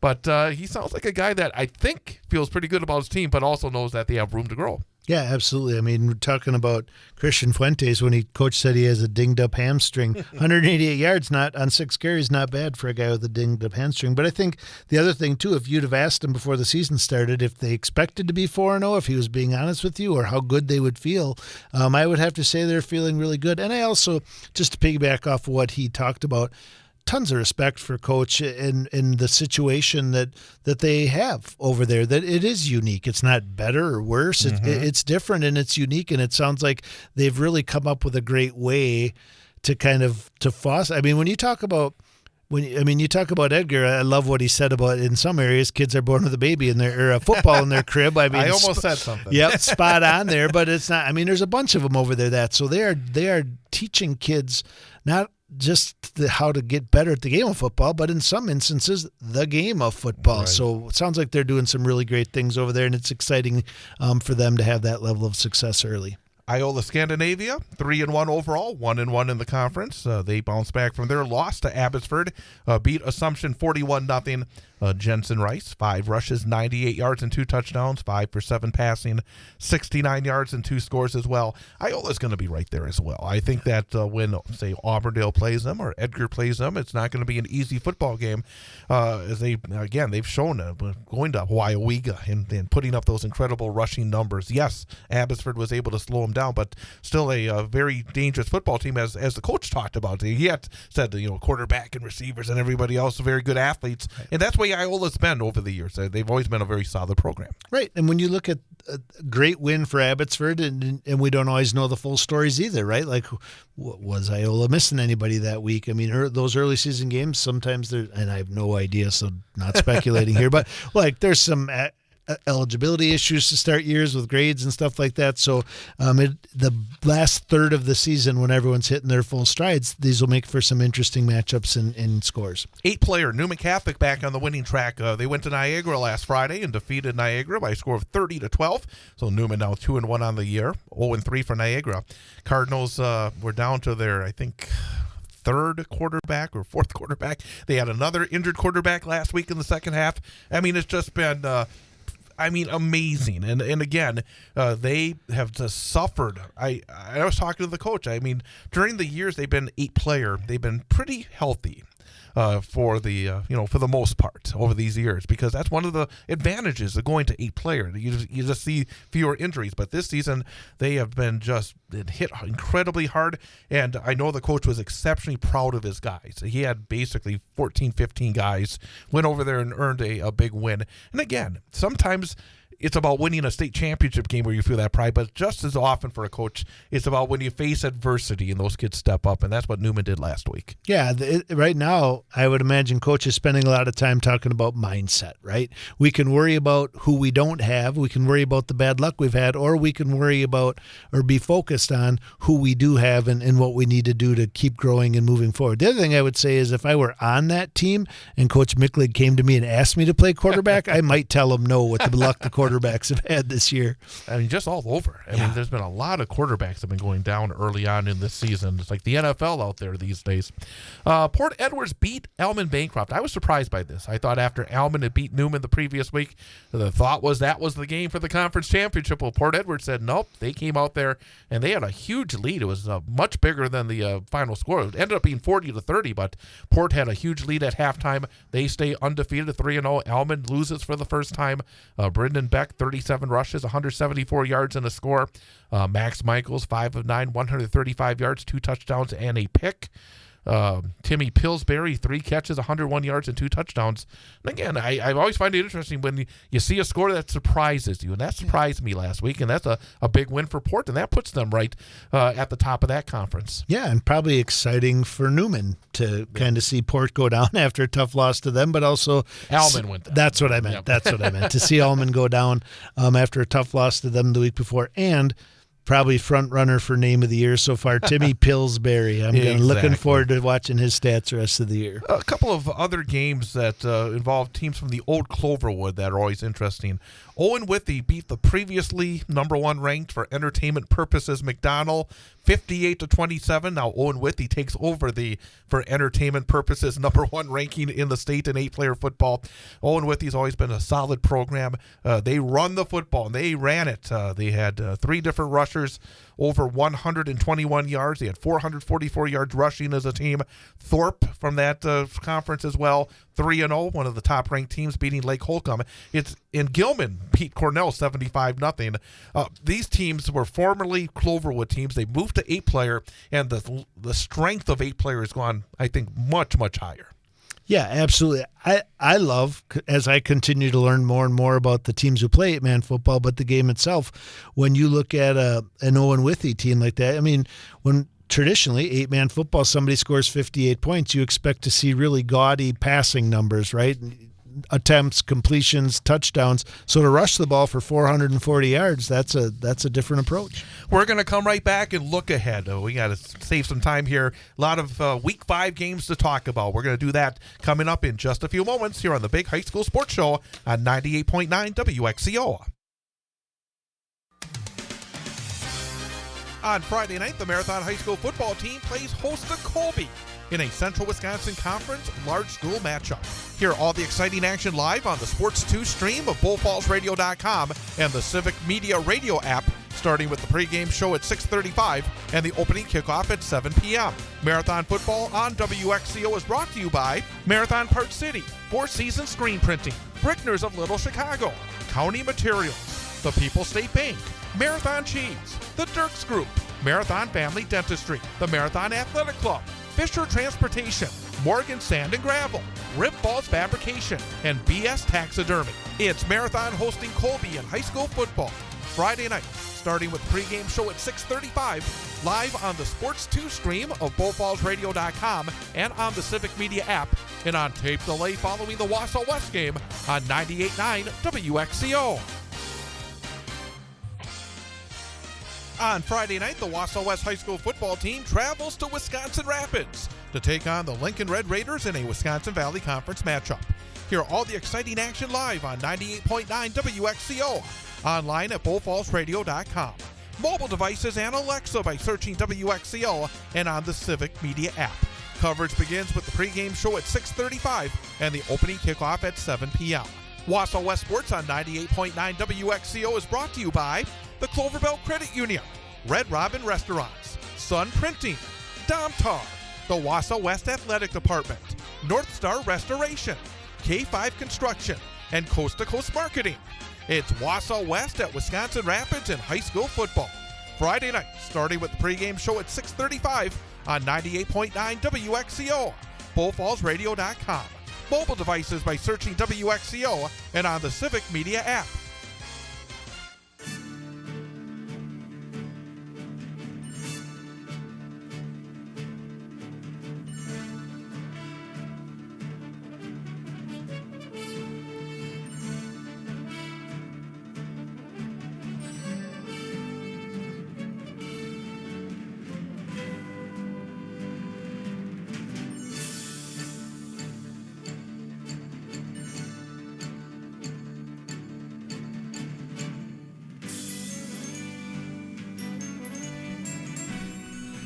And welcome back. Big High School Sports Show, 98.9 WXCO, BullFallsRadio.com, mobile devices, and Alexa by searching WXCO and on the Civic Media app.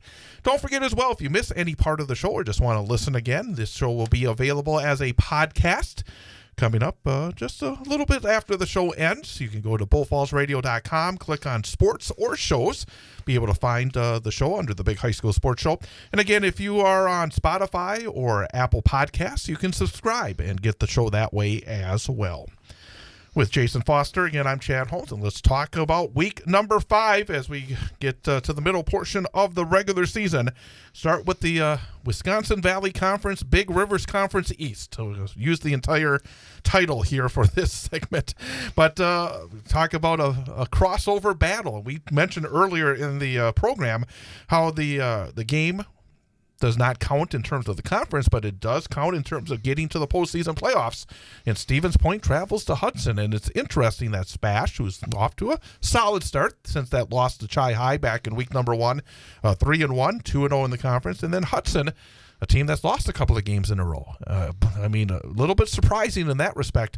But again, I think for Stevens Point, it's their first, I hate to use the term true test, but it is a different level than the opposition they've had the last 3 weeks. Yeah, and the other element in this one is Spash gave Hudson their first loss last year and kind of their only loss in the regular season, and kind of catapulted Spash into a conference championship type season. So this one's got a lot of different pieces. The fact that it's at Hudson, that is one heck of a trip for Spash to drive all the way over to Hudson for that one too. So I'll be very interested to see the outcome of this one. Well, what do you think?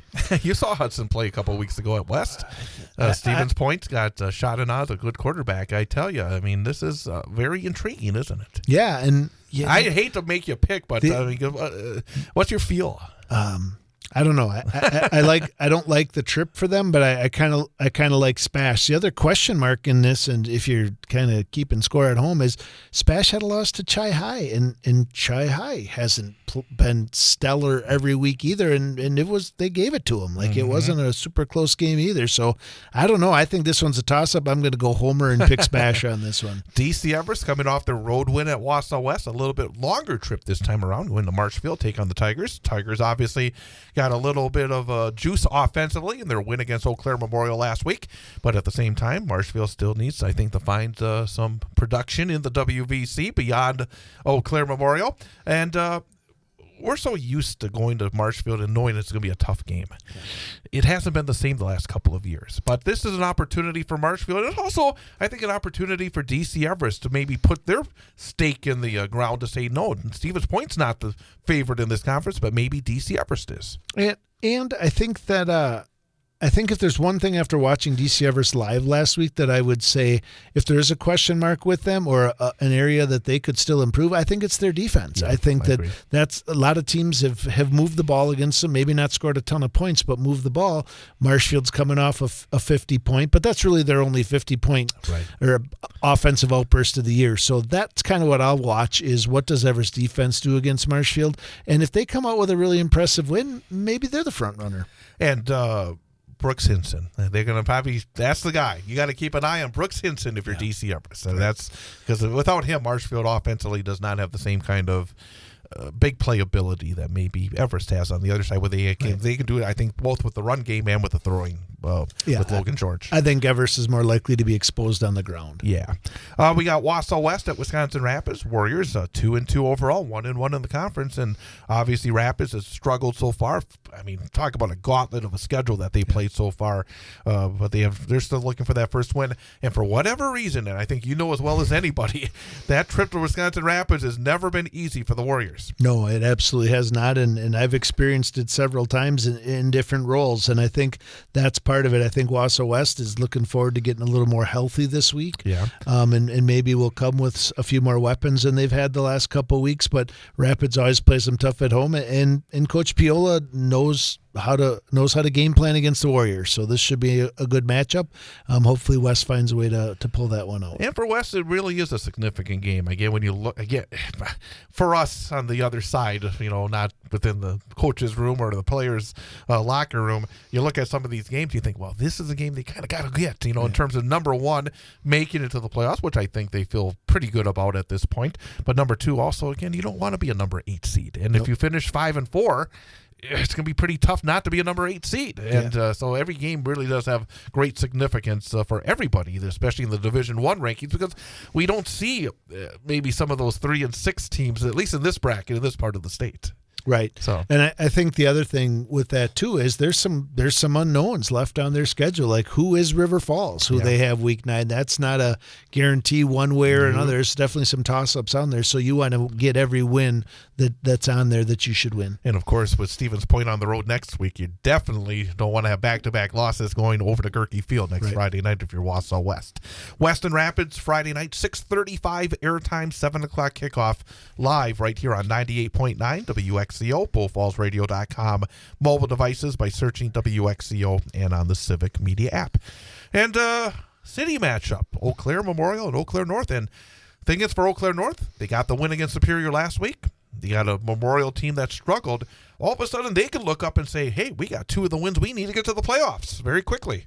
Yeah, I think that this is going to be a great matchup, and I love the Carson Park atmosphere. When we went over there a couple weeks ago, I'd spent the first time I was there in a really long time. I think that place will be rocking, and both teams are able to move the ball. Neither one has played great defense or shown the ability to punch it in the end zone, so this one's a little bit of a toss-up. Great Northern Conference at Tom Field in Wausau Friday, Mosinee and Wausau East. And again, this is one of those interesting matchups of this new conference. Obviously, Wausau East comes in from the Wisconsin Valley, 1-1 in conference, 2-2 overall. Mosinee, winners of 3 games in a row, 3-1, 1-1. Can the Lumberjacks score on Mosinee? I think that's a big question. The thing about it, offensively, I think Wausau East has a better chance of slowing down Mosinee, which is kind of funny to say, because they're not just a pound it down your throat kind of team. Right. I think what you need to be able to do that is to have athletes. I think what struggles to stop the run is in the trenches, right? Your guys up front, and East probably has some better guys on the back end.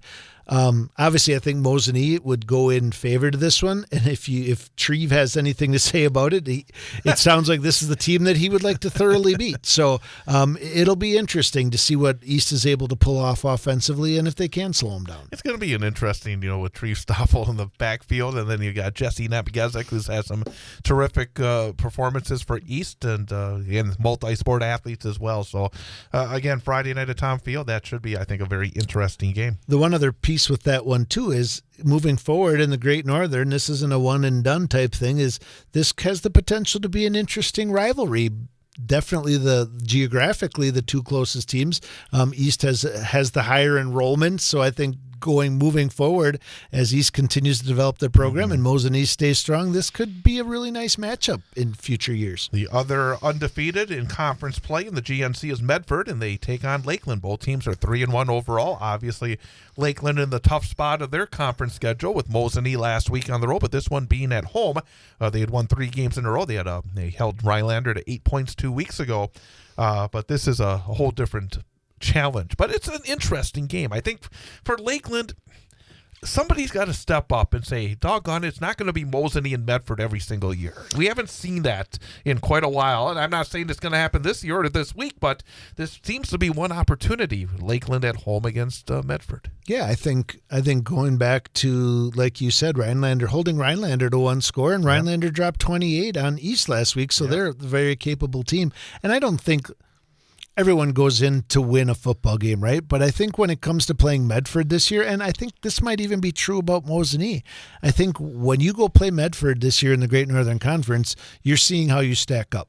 You're good, likely not going to beat them, but are we going to compete better than Merrill did 2 weeks ago? Are we going to compete better against them than Anago did? So you know how you stack up against those other schools that are still on your schedule. I think a vital game in this conference in terms of 2 teams that have a road path to the playoffs, Merrill and Antigo. I think that win last week for Antigo at Tomahawk was massive in terms of their hopes of finding the wins that they would need to get back to the postseason.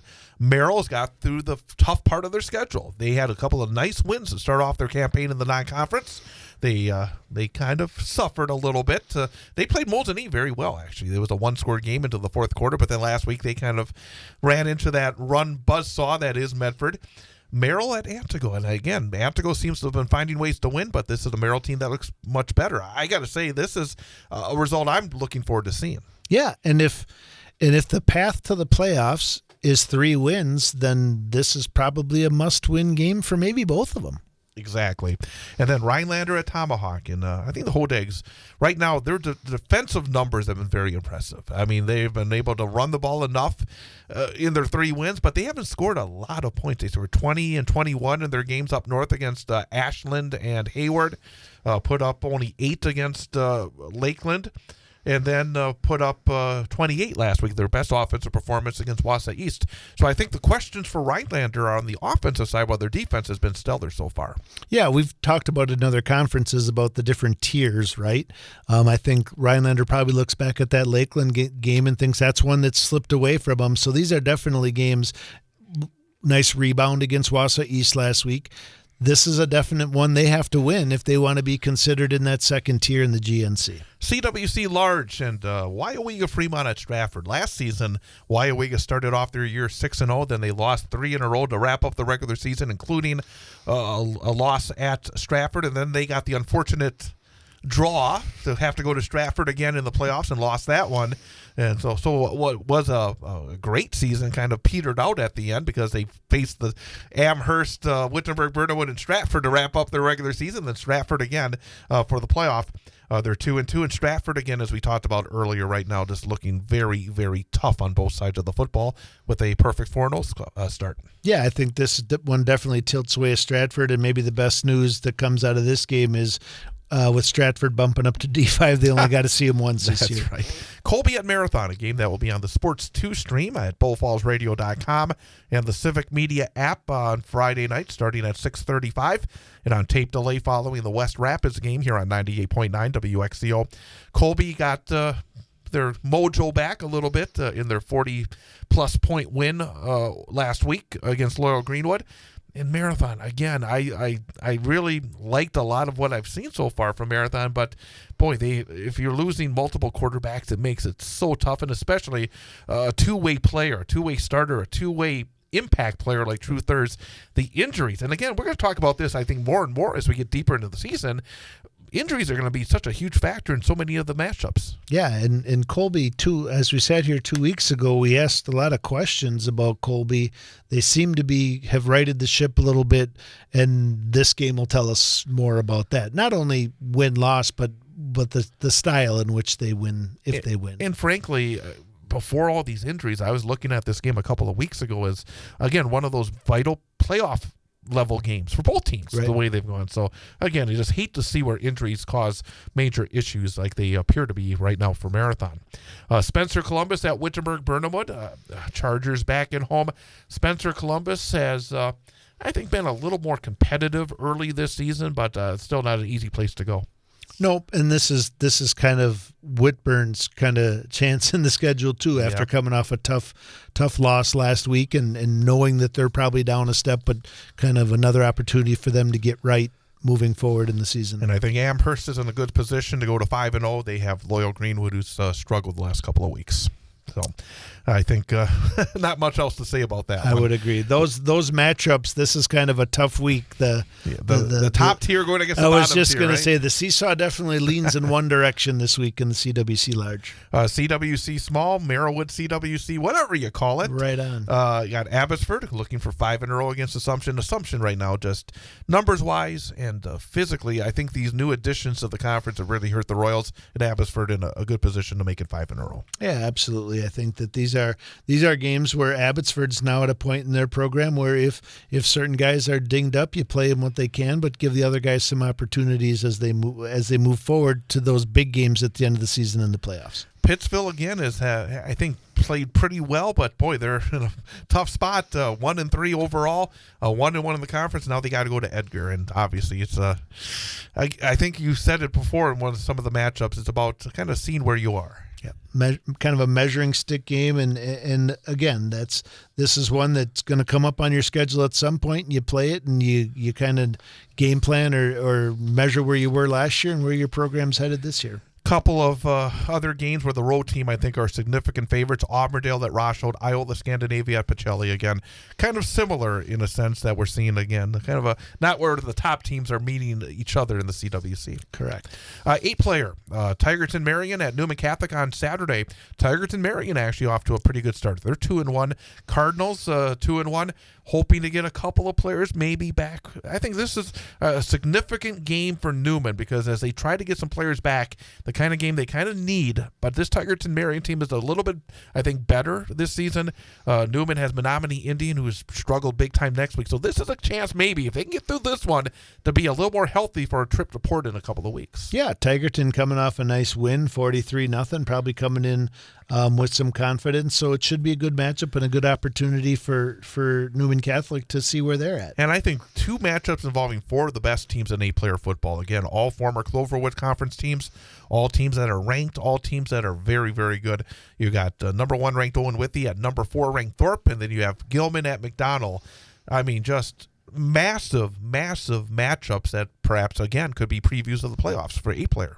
Yeah, exciting for those teams, exciting for those fan bases, and we'll know more about the overall status of the top 5 teams in 8-man after this week. Some other 8-player games are Athens, still looking for their first win of the season. They'll try to get one, but it's a very tough opponent. Hurley had been making playoffs every year in 11-player. Now they're an 8-player, and a team that's expected to be among the best in the state when the playoffs come around. Rib Lake, they've run the ball very well so far this season. They're 1-2. They're at Winter, Birchwood, and Phillips travels to Prentice. And Phillips, after losing at Newman in week 1, they've come back with back-to-back wins. And a couple of Northwood teams that are normally in the Merriwood North and some other sports getting together this week as well. We got about 1 minute to go as you look ahead here to week 5. Any particular games that are... The national news cycle never stops, but it can be hard to find news about your local community. Civic Media is dedicated to providing quality local and state news coverage across Wisconsin. With the Civic Media app, you can get notifications about local stories that matter to you and your community. Find the free Civic Media app in your phone's app store and choose notifications from the menu to tell us what kind of news you want to hear about.